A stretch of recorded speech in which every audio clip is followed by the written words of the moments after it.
incredible young people who inspire me, because we now have, and I don't want to romanticize this, but we have this millennial generation who, in my experience at least, have a different view of the world than what my generation did, and that gives us all some hope. And Taylor Borby, who was the lead editor of this volume of essays, and he's actually out in California today in a writing project, and he's an incredible writer, very imaginative and creative, and he's originally from North Dakota, where the Bakken shale is, and he became, of course, concerned as someone who came from that region and saw the damage that's taking place there, and felt he had to do something about it, and that's what inspired him to put this collection of essays together. And then Stephanie Brooke Trout, who was also a student at Iowa State University with Taylor, and she actually served as a student intern at the Leopold Center, so I got to know her, and she was also an amazingly creative, dedicated individual. And so I am extremely grateful that they have done the work to put this together, and if you haven't seen it, or look, I would encourage you to at least take a look at it downstairs to see if you might not want to have a copy of it on your shelf. And I'm not going to just read my collection in here, because I get bored reading my own stuff. But what I want to do is share with you some of the basic ideas which I put forth in this, and then hopefully that will be a little bit more inspiring too. But the initial point that I made in this essay is that fracking now creates a kind of two-pronged problem. And the reason I decided to approach it that way is because in our culture we still tend to try to reduce things to their simplest, single thing, so that it's just this one thing that's wrong, and then we can just do one thing to correct it, right? And fracking, as I think all of us in this room know, but many in the public don't see it that way, it's really a complex collection of problems. But I still reduced it to a two-pronged problem. And that two-pronged problem is that, first of all, it creates the illusion that cheap energy is still available, we can still make it happen, and therefore we don't have to worry about the energy issue. And I think, as everybody in this room knows, that's simply not the case, but yet it creates that illusion. And especially, when we started going to gas stations to fill our car with gas, and suddenly, some of the places the price was even a little below $2 a gallon, and we thought, well, yeah, this is really working great. Well, now we're starting to see it go up a little bit. And the reality that we all have to face is that the era of cheap energy is over, and we now have to begin to think about transitioning to a very different kind of future. Because this cheap energy has been available now essentially for 100 years.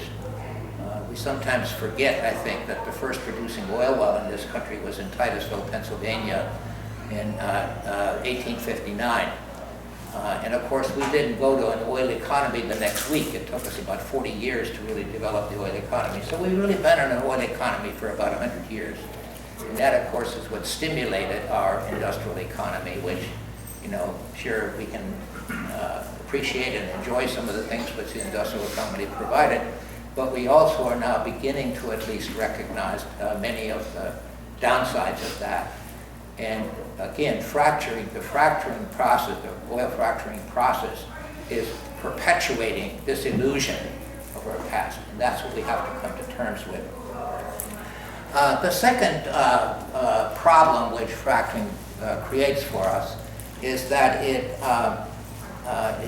creates a much longer-term problem, which again, everybody in this room is very much aware of, but many in our culture, including some of our politicians, are ignoring now, and that is that we are creating a climate situation that has very serious implications not just for our grandchildren, but certainly will for them, but really for our whole planet.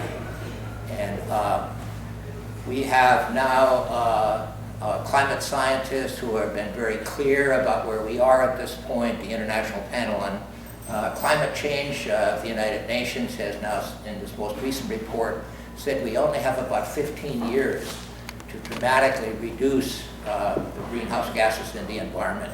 Otherwise, we're going to reach a tipping point in which the likelihood of having a planet that can still sustain a human population is going to become increasingly questionable. And again, fracking kind of leads us into the illusion that everything's fine and we can make this all happen, and we don't face up to this future which we're all going to have to be a part of. And of course, as we know, even on the very short term, the fracking process is creating a lot of damage. And anybody who's been to the Bakken Shale region in northwest North Dakota, or particularly people who live there, are seeing this pretty directly. Let me just give you one example, which I cited in my book, and this was a farmer who lives up in that area and farms up in that area. His name is Steve Jensen. And a couple of years ago, he went out to harvest his wheat, an 80-acre wheat field. And as he drove his combine into the wheat field, he saw all this oil on the ground. And so he didn't understand why that was there or what was going on, and so he started to look, and then he found a place where an oil pipeline was already going through his land, and it had ruptured in the center of this 80-acre field. And nobody's even quite sure what caused it. They think maybe it was a lightning strike. But it then covered his whole 80-acre field with oil. And they have now been working, and the company didn't even know that it was happening. And they have now been working 24/7 for a little over a year and a half, and they still haven't been able to clean up all of the oil. And every farmer, of course, knows that even if you were able to pull all of the oil out of there, that's going to damage the soil in a way that it's going to take probably a lifetime or maybe even forever to restore that to a point where he can raise his wheat in that field again. So these are just some of the kinds of, one of the other things is that we're starting to see, because of the more environmental damage, we're starting to see some of the species begin to disappear. And of course, this central part of North Dakota, where my farm is too, and this is what we call the Prairie Paco region, and this is where a lot of the waterfowl come flying through in the fall, and it's an attractive place for hunters. And when hunters come to North Dakota in the fall, there's an economic input for the state, which is really quite remarkable. But now that some of these species are already starting to disappear, and I've talked to some of them, and they're starting to question whether or not this is still something that they want to do, because this is probably not going to have that kind of resource available to them. I don't even need to go into all of it. I guess one of the other things I should mention, again, as a farmer, and we see this here in Iowa, that the oil economy is what really drove the industrial agriculture system. And our industrial agriculture system has put every farmer in the position of producing as much as possible. As Paul Johnson once put it, produce as much as possible, Paul Thompson rather, produce as much as possible regardless of the cost. And the way, of course, in which you do that is you specialize, you simplify your management, and you go for economies of scale. And so, 82% of our cultivated land in Iowa now is in just two crops, corn and soybeans. And of course, if you just grow corn and soybeans, then you have to have all the inputs that enable the corn and soybeans to thrive. And you have to have simple management systems that enable you to control the weeds, because if you have these kind of monoculture, nature doesn't function that way, so nature induces weeds and pests, and so you have to have those. And of course, we're now beginning to see some of the long-term damage from that, not only in terms of our land and our environmental, our ecological systems in our communities, but even our own health is beginning to be impacted by that. So these are all things that we have to come to terms with. And again, if you think about this in the long term, you know, nature is a wonderful place, but nature also goes through transitions. And we sometimes forget that 99.9% of all of the species that ever existed on the planet are extinct now, because things changed in ways that it no longer supported, you know, those species to survive and thrive on the planet. And I think at least we need to begin to ask ourselves now, as the big-brained Homo sapiens that we claim we are, whether or not we're doing is going to continue to have a planet which is going to be conducive to the thriving of the human species as it has been for the last couple of thousand years now. And so these are issues that I know this sounds like doom and gloom, and it can be, but it should also, I think, encourage us all to think about what kind of world do we want, not only for our children and our grandchildren, and even for ourselves, but also for the human species as a whole. And not that fracturing is the only problem, but it's certainly a key problem that's moving us in a direction now.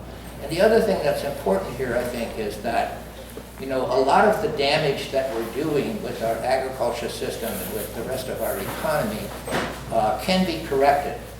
But if we change the climate in a way that makes the planet no longer receptive to the human species, that's not something that we can change. And this is why the climate scientists are saying we only have about 15 years now to really put a cap on carbon and turning this around. The other and final thing which I mentioned in my article is that, you know, one of the reasons I think that it's so hard for us to come to terms with this, because we somehow convinced ourselves that the quality of life that we have now is better than it's ever been. And we don't want to let go of that. We don't want to lose that. But when you look at many of them, in fact all of the studies that have been done, that's simply not true. And if you want to look at a collection of information on this, Tim Cassard, who published a book a couple of years ago in which he looked at all of the psychological studies that have been done, and every one of them indicated that our quality of life now, since we've been on this consumptive society, which basically we started in the early 1900s, that all of our quality of life indicators have actually gone down, and that we could have a better quality of life. And Marjorie Kelly, who also published a book a few years called Owning Our Future, and she points out that and she calls it an extractive economy, where each one get as much out of the economy as we can, you know, to maximize our own ability to consume. That economy now is actually starting to become dysfunctional.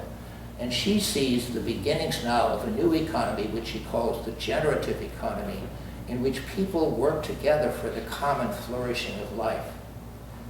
And then there was another book that just came out this last November, and I don't want to just put a lot of reading under this, but I always look for the good news. And John Takara, who is an amazing individual, he published a book back in, I think, 2006 called In the Bubble, which was about the internet. And back then, you know, people were saying, well, the internet is so great, this means we never have to get on an airplane anymore because we can do everything online. And then, of course, that didn't happen. And he said the reason it didn't happen is because sometimes you just have to be there. You know, that simple awareness that sometimes we have to have this face-to-face interaction. Well, now he's written this new book called How to Thrive in the Next Economy. And he's written this book based on his travels all around the world. And what he's discovered is that this industrial economy is no longer functioning for so many people and never has functioned for people in the developing world.